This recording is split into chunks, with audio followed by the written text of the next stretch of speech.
العالمين، والصلاة والسلام على رسوله الكريم. أما بعد، فقد قال الله تبارك وتعالى في كتابه العزيز: أعوذ بالله من الشيطان الرجيم، بسم الله الرحمن الرحيم. إنا أنزلناه قرآنا عربيا. صدق الله العظيم.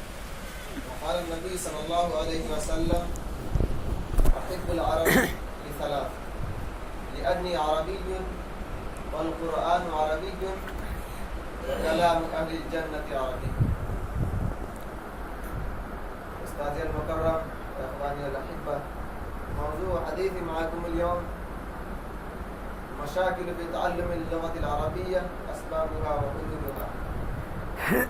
الإخوان، هذا موضوع مهم جدا، يبدو معبدا، ولكن ما زال يبقى أن يتم النظر فيه من زاوية علمية عقلية.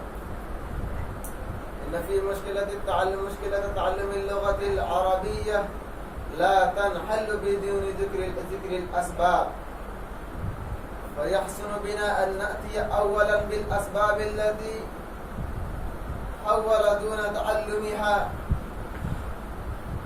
ومن أهمها ومن الأسباب إلى تفضي إلى عدم القدرة على اللغة العربية نطقا وكتابة في الطلاب مع كونهم باللغة العربية إلى أكثر من 10 سنين. قلة العناية بالأدب العربي شعرا ونثرا، وعدم وجود الكتب التي تعرف الطلاب بالأدباء والشعراء الجدد الذين تخلفوا تراثا أدبيا عظيما. وأثر هذه اللغة العربية بالألفاظ والتعبيرات الجديدة. ومن أهم الأسباب أن أساتذة الأدب العربي أنفسهم لا يلقون الدروس باللغة العربية، ولا يتكلمون مع الطلاب في قصة الأدب العربي باللغة العربية. فكيف يتعود الطلاب على النطق باللغة العربية؟ ومن أكبر الأسباب أن بعض المدارس لا توفر جوا عربيا في الرحاب.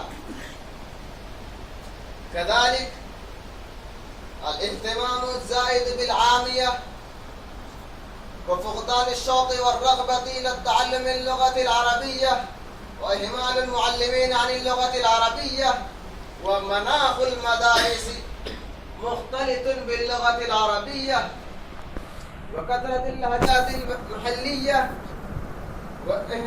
والمعلمون لا يستخدمون القواميس، وإهمال عن المطالعة باللغة العربية. هذه هي الأسباب التي تجاه في تعلم اللغة العربية، فيناسب لنا أن نذكر أسباب حلولها. وإليكم الآن أيها الإخوان بعض الوسائل لتعليم اللغة العربية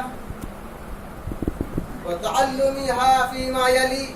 ربما تكون نافعة مسهلة محببة